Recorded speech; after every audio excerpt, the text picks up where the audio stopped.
हाय बच्चों, तो last lecture में हम लोग डिस्कस कर रहे थे कैलकुलस, और कैलकुलस में हमने डिस्कस किया था डिफरेंशिएशन।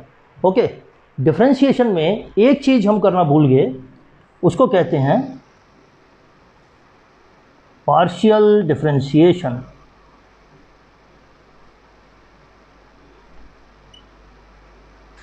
तो पार्शियल जैसे कि नाम से ही पता चलता है कि ये पार्ट्स में है। फॉर एग्ज़ाम्पल एक्सीलरेशन जो है वो हम डिफरेंशियल फॉर्म में dv/dt लिख सकते हैं। Okay, that is differentiation of v is equal to acceleration, यानी वेलोसिटी का डिफरेंशिएशन एक्सीलरेशन है। ठीक है, dv/dt को मैं इस तरह से भी लिख सकता हूँ। ठीक है, ओके, तो ये हो गया dv/dx, dx/dt, और dx/dt जो है ये हमारा क्या होता है, वेलोसिटी। ओके, यानी कि derivative of displacement with respect to time is velocity. Okay, तो इसको हम ऐसे भी लिख सकते हैं dv/dx, v dv/dx is equal to acceleration. लेकिन इसकी ज़रूरत कब पड़ती है, जब आपको v जो है वो इन टर्म्स ऑफ t नहीं दिया है, ठीक है, इन टर्म्स ऑफ x दिया है। फॉर एग्जांपल अगर तो आपको v दिया है इन टर्म्स ऑफ t, तो एक्सेलरेशन निकालना हो तो हम क्या करते हैं, dv/dt सीधा डायरेक्टली। तो ये क्या हो जाएगा, 12t² + 1। ओके, तो इसमें कोई दिक्कत नहीं है, इसमें there is no partial differentiation. Okay, लेकिन अगर आपको v दिया है 4x³ + x, ठीक है, और हमें एक्सेलरेशन निकालनी है, तो इसको कैसे करेंगे। अब इसमें क्या करेंगे, एक्सेलरेशन इज इक्वल टू, हमने पार्शियल डिफरेंशिएशन का फॉर्मूला कैसे बनाया था, dv/dx dx/dt। ठीक है, dx/dt जो है ये v है, तो इसमें आप v की वैल्यू डायरेक्टली यही पुट करोगे, तो v into dv dv/x dv/dx। ठीक है, तो v आपका 4x³ + x आ जाएगा। ठीक है, और v अंदर इसको रखेंगे, फिर उसका डिफरेंशिएशन करेंगे, यानी कि डिफरेंशिएशन फॉर्म में ये कितना हो जाएगा, 3 4 = 12, 12x² + 1। हमने किया क्या, हमने dv/dx किया, v तो यही है, दिस इज़ v, और ये जो है आपकी क्वांटिटी क्या है, ये dv/dx। ओके, तो इसको जब आप मल्टीप्लाई करोगे, ठीक है, तो वो एक्सेलरेशन का एक्सप्रेशन आएगा in terms of displacement x। ठीक है, और अगर कोई भी वैल्यू x की भरोगे 1 जैसे या 2 या 0, ठीक है, तो इस इक्वेशन में जो भी वैल्यू भरोगे तो एक ही उस पर्टिकुलर डिस्प्लेसमेंट की वैल्यू का उसके अगेंस्ट जो भी आपकी एक्सेलरेशन की वैल्यू आ जाएगी। ठीक है, तो इसको बोलते हैं पार्शियल डिफरेंशिएशन। ओके, अब कैलकुलस का जो दूसरा भाग है उसको बोलते हैं इंटीग्रेशन। इंटीग्रेशन, देखो इंटीग्रेशन का मतलब होता है एक्यूमुलेट करना, जमा करना, ठीक है, या जोड़ना। जैसे नेशनल इंटीग्रेशन, सब लोग जुड़ के रहेंगे। ओके, तो एक चीज़ आपने देखी कि डिफरेंशिएशन में हम इंटीग्रेशन को डिफरेंशिएशन से ही आगे पढ़ेंगे कि डिफरेंशिएशन में हम क्या करते थे, हमें कोई फंक्शन दिया जाता था y which was function of x, तो हमें पूरा फंक्शन दिया गया होता था, तो हम किसी पर्टिकुलर पॉइंट पे जो dy/dx यानी कि डेरिवेटिव हम निकालते थे इस फंक्शन का, जो ये f(x) है, इस फंक्शन का जो डेरिवेटिव है वो हम निकालते थे किसी पर्टिकुलर पॉइंट पे, यानी कि हम डिफरेंशिएशन में चीज़ों को तोड़ते थे और एक ख़ास मोमेंट पे, यानी कि एक ख़ास पॉइंट ऑफ टाइम पे जो उसकी वैल्यू रहती है, जिसको इंस्टेंटेनियस वैल्यू बोलते हैं, ठीक है, उस पर अराइव करते थे। ओके, लेकिन इंटीग्रेशन में क्या होता है, इंटीग्रेशन में आपको चीज़ें जोड़नी होती हैं। ठीक है, फॉर एग्जांपल एक एग्जांपल लेते हैं, उससे हम इंटीग्रेशन पढ़ने की कोशिश करते हैं। ठीक है, हमें पता है वर्क डन जो होता है, ये आपने 9th-10th में पढ़ा है, वो होता है फोर्स इनटू डिस्टेंस। ठीक है, अगर हम इसकी एक ग्राफ बनाएं, ये फोर्स है, ये आपका डिस्टेंस है, और ये इस तरह का कोई ग्राफ बन गया। अब ग्राफ में आपको ये पता है कि जो एरिया अंडर कर्व होता है वो इन दोनों को मल्टीप्लाई करके जो भी क्वांटिटी आती है वो एरिया अंडर कर्व वो चीज़ देती है। ठीक है, तो इस केस में आपका एरिया अंडर कर्व ये हो जाएगा। ठीक है, और मल्टीप्लाई करके यानी कि एफ को, यानी Y axis into X axis, F into S is work done. ठीक है, तो area under F S curve will be, ये एरिया जो होगा ये वर्क डन होगा। ठीक है, अब इसमें एक चीज़ देखिए, ये वैल्यू जो है ये एफ है, लेकिन ये सेम रह रही है, तो एफ इज़ कांस्टेंट, यानी कि फोर्स यहाँ कांस्टेंट है। ठीक है, ये वैल्यूज़ लेट से ए और बी है। ठीक है, तो अगर मेरे को ऐसी वाली फिगर जो एक ज्योमेट्रिकल फिगर है, यानी कि ये रेक्टेंगल बन रहा है, इसका अगर हमें एरिया निकालना है, एरिया क्या देगा, वर्क डन, तो एरिया क्या होगा आपका फोर्स इनटू ये वाला कोऑर्डिनेट, यानी कि ये, ठीक है, ये सॉरी ये this is F, this is F, और ये आपका डिस्टेंस हो जाएगा बी माइनस ए।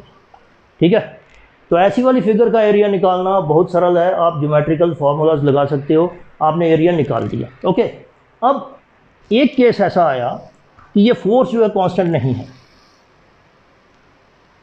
ठीक है, ये एफ है, ये एक्स है, तो ये फोर्स कुछ इस तरह से है, राइट। अब मेरे को अगर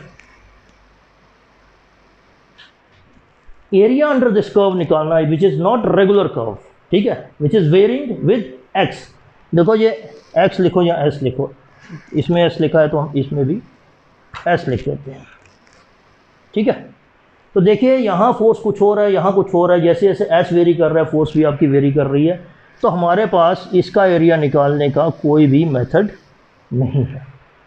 ठीक है, तो अब हम क्या करते हैं, यहाँ पे हम इंटीग्रेशन जो है वो यूज़ करते हैं। तो इंटीग्रेशन में हम करते क्या हैं, इंटीग्रेशन में ये जो कर्व है इसकी हम छोटी सी एक स्ट्रिप लेते हैं, बहुत छोटी। ठीक है, स्ट्रिप की हाइट जो होगी वो क्या होगी आपकी एफ एस, यानी कि F at some point of S. ठीक है, इस एस पे यहाँ जो एफ एस रहेगा। ठीक है, और इसकी विड्थ क्या होगी, वो होगी डी एस। ओके, अब इस स्ट्रिप का मेरे को अगर एरिया निकालना है, इसको हम मिटा सकते हैं, कांस्टेंट फोर्स का तो हमने कर लिया। इस स्ट्रिप का जो एरिया होगा, ठीक है, area under F S curve क्या होता है, वर्क डन, लेकिन ये छोटी स्ट्रिप है तो इसीलिए मैं इसको डी डब्ल्यू लिखता हूँ, यानी कि स्मॉल अमाउंट ऑफ वर्क। ठीक है, तो ये क्या होगा F S into D S. ठीक है, this is only for this small strip. ठीक है, तो ये जो पूरा एरिया है ये ऐसे ही मैं मानता हूँ छोटी छोटी छोटी छोटी स्ट्रिप्स का बना हुआ है, there are N number of strips. ठीक है, तो जब मैं उसको सबको जोड़ता हूँ, ठीक है, तो उसको मैं कैसे लिखता हूँ, इंटीग्रल, यानी कि ये पूरा का पूरा area it will be consisting of N number of ये स्ट्रिप्स। ठीक है, और इसको मैं क्या लिखता हूँ, that will be total work done. ठीक है, टोटल वर्क डन। ठीक है, W is equal to integral, ये जो चीज़ है यहाँ मैं लिख देता हूँ, इसको हम बोलते हैं इंटीग्रल। ठीक है, इंटीग्रल ऑफ dw, यानी कि ये छोटा जो dw है इसको मैं अगर सम कर दूँ, ठीक है, तो मेरे को पूरा वर्क डन मिल जाएगा। तो यानी कि मैं अगर इस चीज़ को इंटीग्रेट कर दूँ, ठीक है, तो मेरे को टोटल वर्क डन मिल जाएगा या total area under this curve मिल जाएगा, ये पूरा। ठीक है, तो इसका मतलब क्या हुआ, डिफरेंशिएशन में हम किसी भी इर्रेगुलर कर्व में अगर किसी मोमेंट पे, किसी पॉइंट ऑफ टाइम पे अगर कोई वैल्यू निकालनी होती थी डेरिवेटिव की, D Y by D T या D Y by x D X, ठीक है, तो हम डिफरेंशिएशन करते थे। अब इंटीग्रेशन में हमें किसी भी इर्रेगुलर कर्व के अंदर एरिया निकालना है तो हम इंटीग्रेशन करते हैं। ओके, ठीक है। अब एक चीज देखिए, डिफरेंशिएशन में, इन डिफरेंशिएशन आपको जो फंक्शन दिया है वो क्या होता है, f is equal to let's say मतलब F X, Y is equal to F X, ठीक है, ये आपका कंप्लीट फंक्शन होता है, पूरा फंक्शन, ठीक है। लेकिन इन इंटीग्रेशन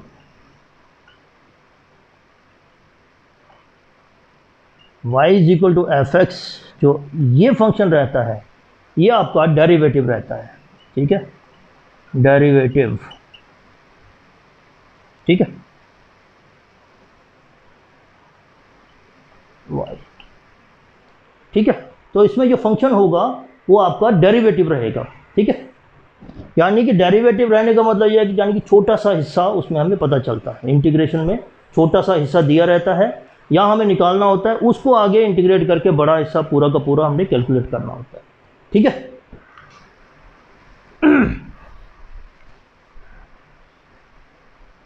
अब अगर डिफरेंशिएशन की बात करूं मैं, तो y is equal to F X, इसको मैं डिफरेंशिएट करूं अगर D Y by D X is equal to let's say F X, F dash X, ठीक है, या इसको हम दूसरी, इसको जी एक्स भी मान सकते हैं,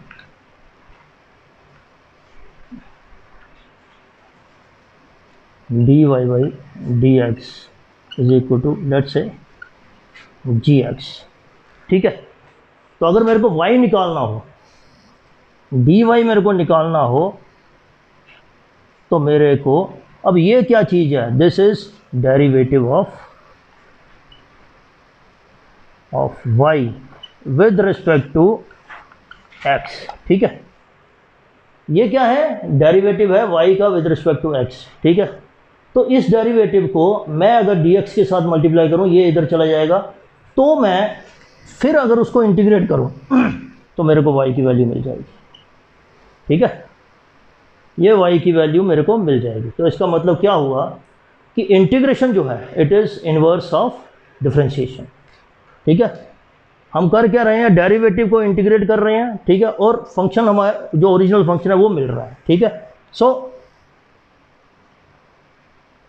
integration is inverse of differentiation, ठीक है, और होगा ही, क्योंकि डिफरेंशिएशन में हम क्या करते हैं, तोड़ते हैं, इंटीग्रेशन में क्या करते हैं, हम जोड़ते हैं, ठीक है।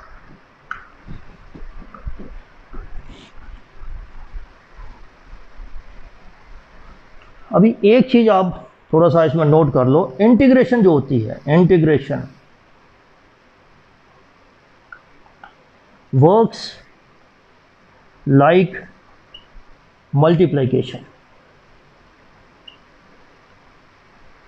इसका मतलब क्या है, जैसे डिफरेंशिएशन में हमने देखा था कि अगर फंक्शन में x raise to power n है तो उसका जो डिफरेंशिएशन होगा dy बाई डी एक्स, वो आपका x(n-1) हो जाएगा, यानी कि एक पावर इसकी कम हो जाएगी, ठीक है। इंटीग्रेशन में क्या होगा, अगर फंक्शन आपका x raise to power n है तो आफ्टर इंटीग्रेशन ये क्या हो जाएगा आपका xn+1, ठीक है। तो आप इसको इस तरह से भी देख सकते हो कि it is being multiplied by x and this is being divided by x। तो इंटीग्रेशन जो है मल्टीप्लिकेशन की तरह काम करती है और आपकी डिफरेंशिएशन डिवीजन की तरह काम कर रही है।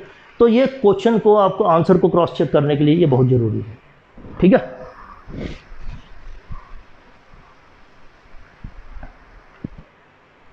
अब कुछ फार्मूलाज जो आपके इंटीग्रेशन के फार्मूले रहते हैं, ठीक है।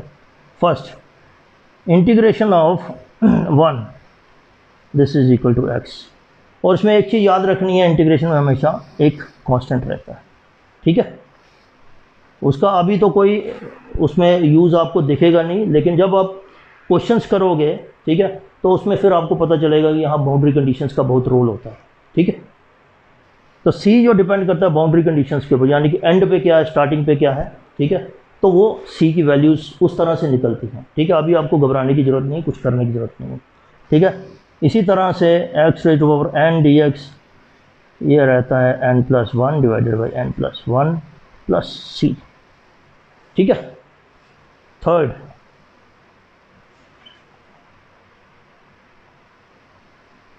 log ई एक्स, ठीक है। अब देखिए log ई एक्स का जो डिफ्रेंशिएशन होगा वो 1/x होता है, 1/x का जो इंटीग्रेशन होगा log E X, so integration is reverse of या इनवर्स ऑफ योर डिफ्रेंशिएशन, ठीक है। तो ये नोट कर लिए।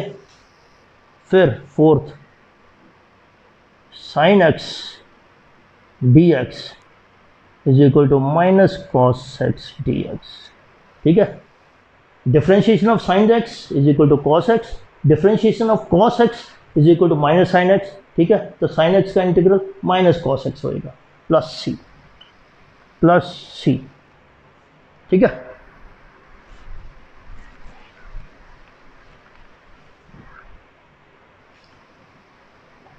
Fifth, cos X D x, तो ये आपका साइन एक्स प्लस सी, ठीक है। कोई दिक्कत? ओके। अब हम इसके थोड़े से इसमें क्वेश्चंस करेंगे, या उससे पहले हम क्या करेंगे कि इंटीग्रेशन यूज्ड इन फिजिक्स, ठीक है। हमने डिफरेंशिएशन में देखा, क्या देखा कि जैसे ये डिस्प्लेसमेंट है, ये वेलोसिटी है, ये एक्सीलरेशन, ठीक है। अगर मैं इसको डिफरेंशिएट करूं, ठीक है, विद रिस्पेक्ट टू टी, ठीक है, dx बाई डी टी, ठीक है, तो ये वेलोसिटी मिलती है। वेलोसिटी को मैं डिफरेंशिएट करूं विद रिस्पेक्ट टू टाइम, तो हमें मिलती है एक्सीलरेशन, ठीक है। इसी तरह से इंटीग्रेशन में क्या होता है, ये रिवर्स प्रोसेस होती है। ए को अगर मैं इंटीग्रेट करूं, यानी कि ए डी टी, ठीक है, तो ये मिलती है मेरे को वी। वी को मैं इंटीग्रेट करूं, यानी कि वी डी टी, तो मेरे को मिलता है डिस्टेंस या डिस्प्लेसमेंट, राइट। तो ये जो है, ये है प्रोसेस आपकी डिफरेंशिएशन, और ये प्रोसेस है आपकी इंटीग्रेशन। तो इसका मतलब ये हो गया कि इंटीग्रेशन का यूज़ हम फिजिक्स में, मैकेनिक्स में करते हैं, ठीक है। अगर एक्सेलरेशन दी है, वेलोसिटी निकालनी है, हम उसको इंटीग्रेट करके वेलोसिटी निकाल सकते हैं, वेलोसिटी को इंटीग्रेट करके हम डिस्प्लेसमेंट निकाल सकते हैं, ठीक है। तो एक तो आपका मैकेनिक्स में इस तरह से यूज़ हो जाएगा, ठीक है, मैकेनिक्स यानी कि आपका डिस्प्लेसमेंट, वेलोसिटी और एक्सेलरेशन की टर्म्स में। दूसरा मैकेनिक्स में आपका वर्क डन, जो हम पहले ही देख चुके हैं, ठीक है, वर्क डन निकालने के लिए टू कैलकुलेट वर्क डन, ठीक है, work done for a variable force, ठीक है, वो हम पहले ही कर चुके हैं, यानी कि जब फोर्स कांस्टेंट नहीं होती है, ठीक है, तो एरिया अंडर कर्व निकालना होता है, तब हम इंटीग्रेशन का यूज़ करते हैं, राइट, ठीक है।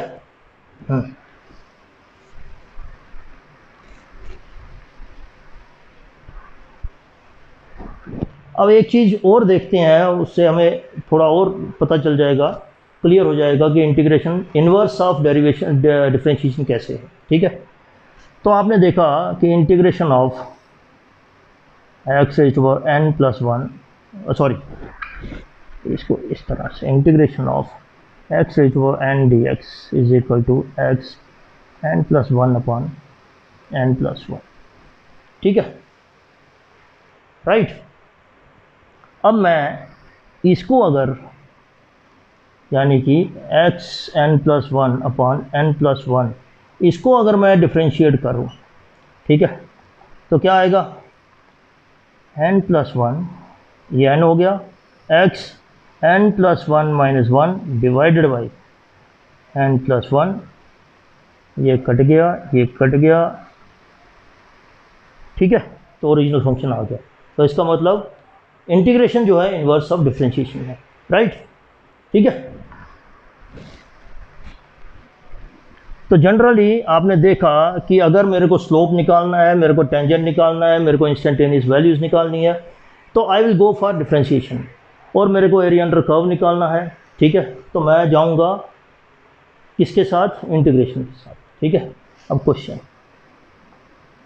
y is equal to let's say या एफ एक्स करना, ठीक है, F X is equal to X cube plus 1/x plus E raised to power x sine x। ठीक है, find integral of F X D X. ठीक है, तो कैसे निकालेंगे, integral of F X D X will be equal to ऐसे करके 1/x E raised to power x plus sine x D X. ठीक है, अब देखिए यहाँ कुछ भी नहीं लिखा है, इंटीग्रल के यहाँ कुछ भी नहीं लिखा है। ठीक है, कुछ भी नहीं लिखा का मतलब क्या, हम कुछ लिख भी सकते हैं, यस हम कुछ लिख सकते हैं। इस तरह से भी हम इसको इंटीग्रल को लिख सकते हैं। तो ये होती है लोअर लिमिट और ये होती है अपर लिमिट। ठीक है, तो जब इंटीग्रल की लोअर लिमिट और अपर लिमिट दोनों लिखी जाती हैं तो इसको बोलते हैं, this is called definite integral, definite integral. ठीक है, ओके, तो यहां कोई लिमिट नहीं है, इसलिए इसको बोलते हैं हम इनडेफिनेट इंटीग्रल। ठीक है, इसको आप बोल सकते हो इनडेफिनेट इंटीग्रल। ठीक है, ओके, इसको हम मिटा देते हैं।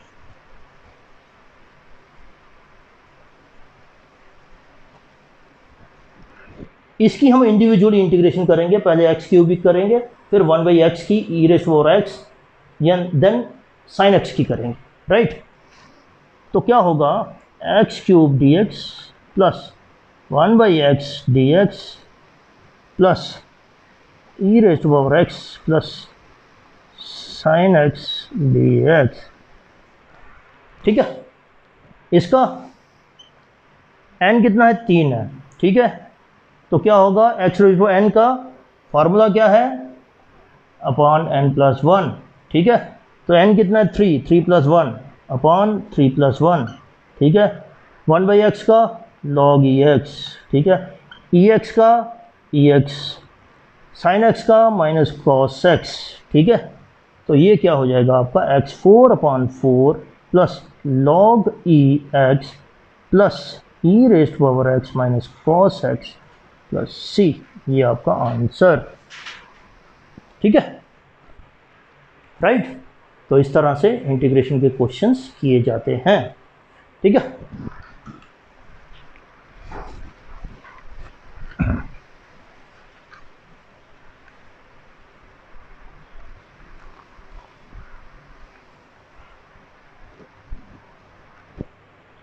अब थोड़ा क्वेश्चन फिजिक्स का क्वेश्चन किया जाए। ठीक है, let's say a is equal to 3t cube minus 3t plus t।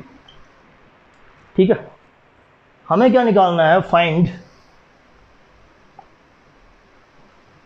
Initial velocity and initial displacement. ठीक है, इसमें एक चीज़ आपको पता होनी चाहिए, इनिशियल, जब भी हम इनिशियल की बात करते हैं it means at t is equal to 0। ठीक है, ओके, तो अब वेलोसिटी के लिए क्या होता है आपका, dv/dt is equal to a। ठीक है, या इसको इनिशियल मत लिखो क्योंकि इससे आपको थोड़ा सा कंफ्यूजन हो जाएगी। इसको हम सिंपल सा लिखते हैं, find v velocity and displacement in terms of t। ठीक है, टाइम की टर्म में लिखना है। तो हमें पता है differentiation of velocity is equal to acceleration, ठीक है। तो एक्सेलरेशन आपको दी हुई है which is equal to 3t³ minus 3t plus t, ठीक है। तो dv will be equal to 3t³ 3t plus t, ठीक है। इस वजह से dt। तो अगर मेरे को पूरी वेलोसिटी निकालनी है तो इंटीग्रल लगाना पड़ेगा, ठीक है। तो ये क्या हो जाएगा 3 into t³ t4/4 minus 3t² 2 plus t²/2, यहाँ स्क्वायर कर देते हैं, इसको भी स्क्वायर कर देते हैं, इसको भी स्क्वायर कर देते हैं, क्योंकि ये 3t और ये t है ये दोनों सेम ही हैं, ठीक है। तो ये क्या हो जाएगा 3 into t³ plus t²/2, okay, ठीक है। तो ये कितना आ जाएगा आपका 3/4 t4 minus t³ plus t²/2 plus c। इसमें c करने की ज़रूरत नहीं है क्योंकि सिर्फ आपको t की टर्म में पूछा है। सो वेलोसिटी जो होगी आपकी इन टर्म्स ऑफ t वो ये होगी गिवन एक्सेलरेशन, ठीक है। तो हमने किया क्या, हमने एक्सेलरेशन से वेलोसिटी निकाली, कैसे, इंटीग्रेशन करके, ठीक है, ओके। अब आ गया डिस्प्लेसमेंट।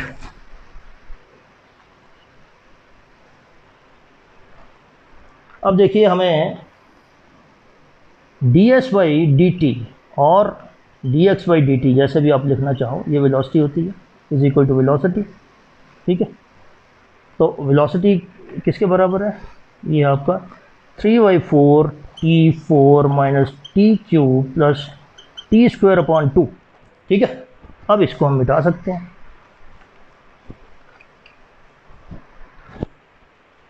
ठीक है। अब क्या हुआ dx/dt is equal to 3/4 t4 minus t³ plus t²/2, ठीक है। ये इधर चला गया तो dx will be equal to 3/4 t4 minus t³ plus t²/2 dt।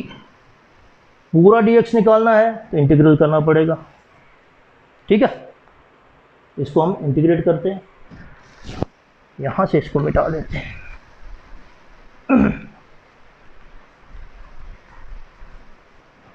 इसको हम फिर से ऊपर लिख लेते हैं, ठीक है। क्या है dx is equal to integral of 3/4 t4 minus t³ plus t²/2 dt, ठीक है।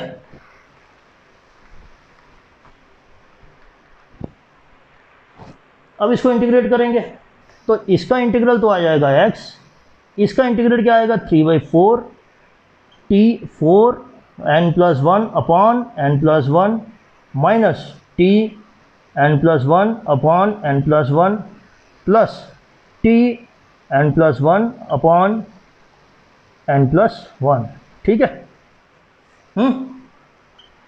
3/4 into 5 t5 minus t4/4 plus t³/2 और 1 3 2 6, ठीक है। तो इसको 20 कर लेना तो आपका आंसर आ जाएगा, ठीक है। अब हमने क्या किया, हमें गिवन क्या था, सिर्फ एक्सीलरेशन थी, ठीक है। हमने इंटीग्रेशन को यूज़ करके हमने क्या किया, हमने dv/dt is equal to a किया, यहाँ से हमने वेलोसिटी निकाल ली ऐसे करके, ठीक है। ये था v और हमने डिस्प्लेसमेंट निकाल ली ऐसे करके यूजिंग इंटीग्रेशन, ठीक है, ओके।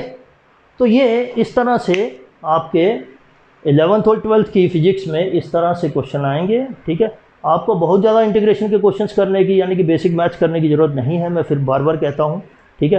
क्योंकि फिजिक्स के जो कॉन्सेप्ट्स हैं वो पैरामाउंट हैं, प्राइमरी कॉन्सेप्ट आपको फिजिक्स के आने चाहिए, उसके बाद कहीं इंटीग्रेशन डिफरेंशिएशन लगती है, ठीक है। तो आपको वो फार्मूला लगाना जो है वो बाद में आएगा, ठीक है। अगर आपको कॉन्सेप्ट फिजिक्स का पता नहीं है तो इंटीग्रेशन डिफरेंशिएशन चाहे आती हो आपको, ठीक है, आपका आंसर नहीं निकलेगा, ठीक है। So you learn mathematics by doing physics, okay, ठीक है। अब एक और क्वेश्चन कर लेते हैं, ठीक है।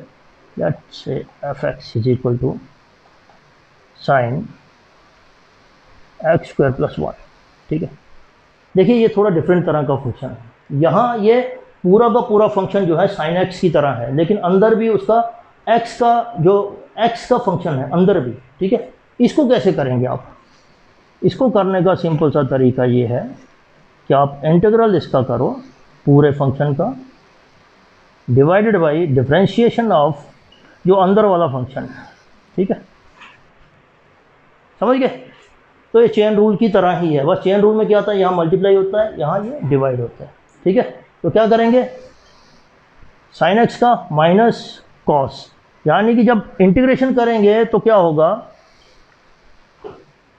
इंटीग्रेशन करेंगे तो क्या होगा, पूरा का पूरा फंक्शन इंटीग्रेट होगा, ठीक है। और ये डिफरेंशिएशन करेंगे इसकी तो ये आ जाएगा 2x, ठीक है। तो आपका ये अपना आंसर आपका आ जाएगा ये वाला, ठीक है, ओके। एक और क्वेश्चन करते हैं।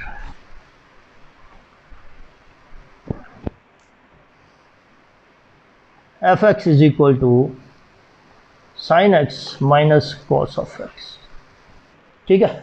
इसका इंटीग्रल करना है, find F X D X, ठीक है, बिटवीन 0 एंड π/4 थीटा, ठीक है, ओके, या एक्स मान लो।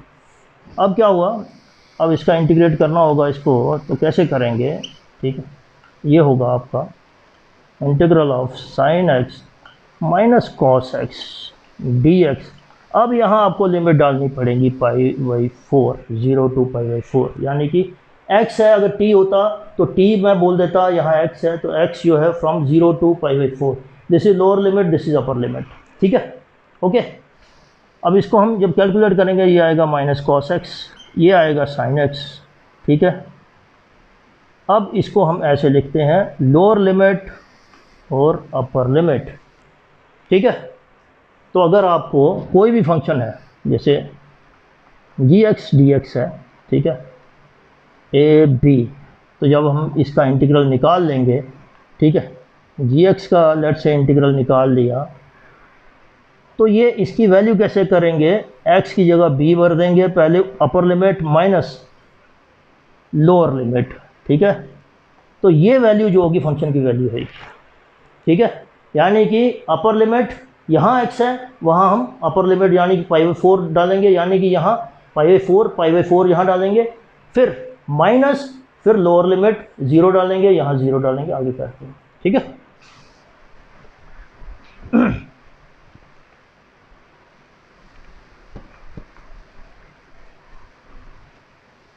तो हमारे पास क्या आ गया था, इंटीग्रेशन, जो इंटीग्रल था वो था minus cos x minus sine X, ठीक है, 0 to π/4, ठीक है।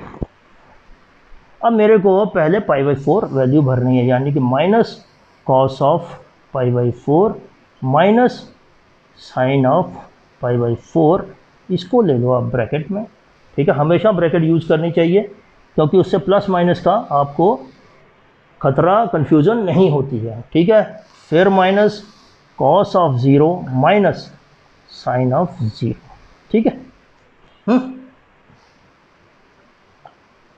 कॉस 45 यानी π/4 45 रहेगा ना, तो 1/√2, 1/√2, साइन 45 1/√2, ठीक है, माइनस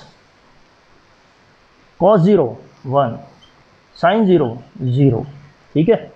तो क्या होगा आपका, माइनस इसको करेंगे 2/√2, ठीक है, प्लस 1, ठीक है, 2/√2, इसको आप ऐसे लिख सकते हो 2/√2, ठीक है। तो लिमिट्स को कैसे भरना है ये भी हमने सीख लिया, राइट, ठीक है। अब इंटीग्रेशन का एक और कॉन्सेप्ट आपको पढ़ाया जाता है, ठीक है, टू कैलकुलेट एवरेज वैल्यू, ठीक है। For example velocity, average velocity वो क्या होगी आपकी, ठीक है,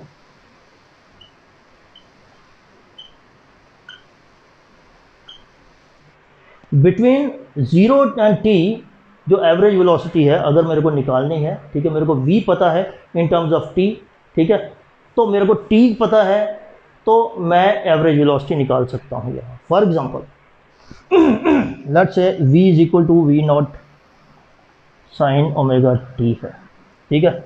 मेरे को t is equal to 0 to t is equal to let's से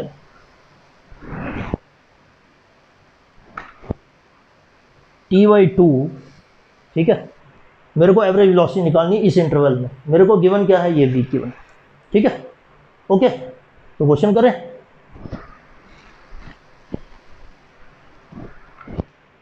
फार्मूला हमारा क्या है, v average is equal to integral of v dt divided by dt 0 to t 0 to t, ठीक है। अब वैसे भी इसको अगर आप देखो वेलोसिटी इनटू टाइम क्या होता है, डिस्प्लेसमेंट, तो ये टोटल डिस्प्लेसमेंट होगी, तो dt क्या होता है, टाइम, इंटीग्रल कर रहे हैं तो total time, total displacement divided by total time, तो अपने आप में यहाँ से देखने से ही पता चल जाएगा it will give average velocity, ठीक है। लेकिन प्रॉब्लम क्या है कि नॉर्मली हम ऐसा यूज़ नहीं कर सकते, यहाँ हम इंटीग्रेशन करके कर रहे हैं, ठीक है। तो वेलोसिटी एवरेज इस क्वेश्चन में अगर करनी हो, ये दिया है आपको, तो क्या होगा, v not sine omega t dt, limit क्या है 0 टू t/2, ठीक है, dt 0 टू t/2, ठीक है। अब मेरे को इसका इंटीग्रल v नॉट बाहर निकल जाएगा, माइनस आ जाएगा कॉस ओमेगा t, ठीक है। अब देखिए ये अंदर इसके सिर्फ x नहीं है या सिर्फ t नहीं है, तो अंदर भी एक फंक्शन है विच इज़ फंक्शन ऑफ, अंदर भी एक चीज़ है which is function of t, ठीक है। तो इसका क्या करेंगे, नीचे इसका dy/dt ऑफ ओमेगा t, यानी कि अंदर वाले फंक्शन को, ठीक है। तो इसका इंटीग्रल पूरा क्या हो जाएगा इसका हो जाएगा t, तो t कहाँ से आएगा आपका 0 टू t/2, ये वैल्यू आपकी 0 टू t/2, ठीक है। तो इस तरह से आप इसको कर सकते हो। अभी तो इसको मैं ऐसे ही कर देता हूँ, cos upper limit omega into t/2, lower limit minus cos of 0, ठीक है, डिवाइडेड बाई इसका डिफ्रेंशिएशन क्या होगा, t सॉरी ओमेगा फिर ये upper limit t/2 minus lower limit 0, ठीक है।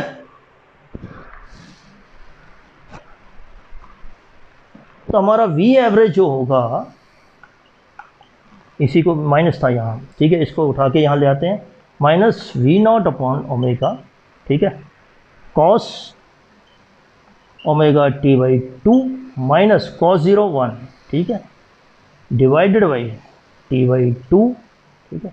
इसको ऐसे लिख लो, ठीक है। तो ये आपका एवरेज वेलोसिटी आ गया, ठीक है। तो इस तरह के क्वेश्चंस आप वर्क एनर्जी पावर में करोगे, एसी सर्किट में करोगे, ठीक है। और कहीं कहीं आपका I think centre of mass में भी लगेगा मोमेंट ऑफ इनर्शिया, उसमें भी आपके ऐसा क्वेश्चन, जब डेंसिटी वेरी करती है या मास वेरी करता है, ठीक है, तो या मास पर यूनिट लेंथ यहाँ रहता है, तो हो सकता है वहाँ भी कुछ ऐसे कॉन्सेप्ट लगे, ठीक है। तो मेरे हिसाब से हम इंटीग्रेशन का मोर और लेस सब कुछ कर चुके हैं। तो एक लेक्चर हमारा और बचा है, उसमें हम ग्राफ्स करेंगे और बचा कुचा जो बाकी मैथ्स का है, जैसे ग्राफ्स हैं, सॉरी जैसे बाइनोमियल एक्सप्रेशन रहेगा, और बाकी कोऑर्डिनेट ज्योमेट्री का 1-2 फार्मूला है, स्लोप है उसमें, और डिस्प्लेसमेंट फार्मूला है, डिस्टेंस फार्मूला जिसको बोलते हैं। तो आई थिंक अगले लेक्चर में हम सारा मैथ्स जो है कवर कर देंगे जो फिज़िक्स में यूज़ होता है। और एक बार मैं बार बार बोलता हूँ कि आप फिजिक्स में मैथ्स को अप्लाई करने की कोशिश करिए, मैथ्स को इंडिपेंडेंटली उसके ज़्यादा क्वेश्चंस करने की कोशिश मत करिए, क्योंकि फिजिक्स के कॉन्सेप्ट जब आएंगे और फिर मैथ्स जब उसमें आप देखोगे तो मैथ्स आपको ज़्यादा समझ में आएगा, ठीक है। और फिजिक्स के कॉन्सेप्ट जो है पैरामाउंट है, ठीक है। तो आज का लेक्चर इतना ही, ठीक है। थैंक यू, सब्सक्राइब करें, लाइक करें, आगे आपको नोटिफिकेशन भी आती रहेंगी, ठीक है। Thank you very much.